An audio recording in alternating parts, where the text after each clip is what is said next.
Hi all. Hope you've had a blessed day today. Today I'd like to talk about 2 Corinthians chapter 12, verse 10. That is why, for Christ's sake, I delight in weakness, in insults, in hardships, in persecutions, in difficulties. For when I am weak, then I am strong.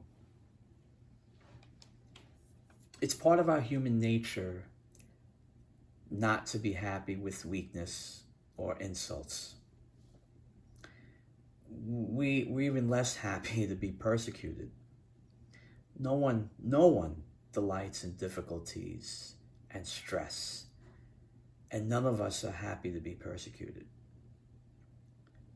But for Christ's sake, we should be content to be insulted and persecuted.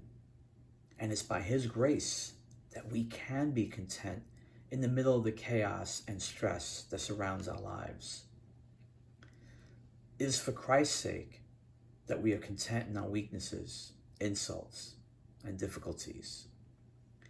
And we should rejoice that God's grace gives us the strength to be content in times of stress and pain. For when we are weak, then we are strong.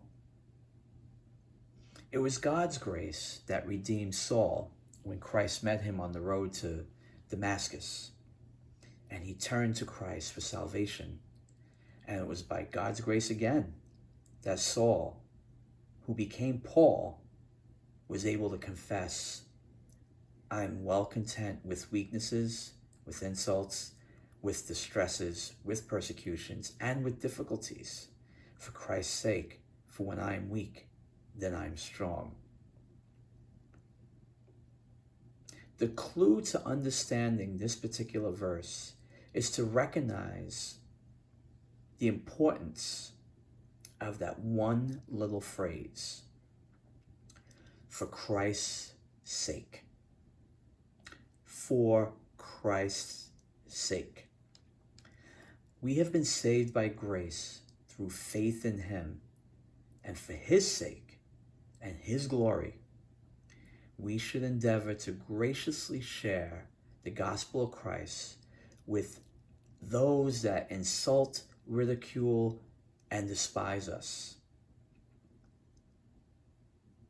For Christ's sake, we should be content to suffer persecutions, pains, and difficulties, knowing that He not only gives us the strength to endure, but He desires to be our strength.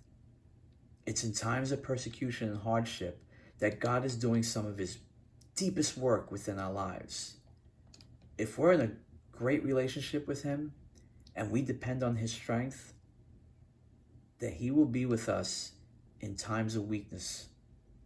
He promises to be with us and give us strength in all times of difficulty in our life.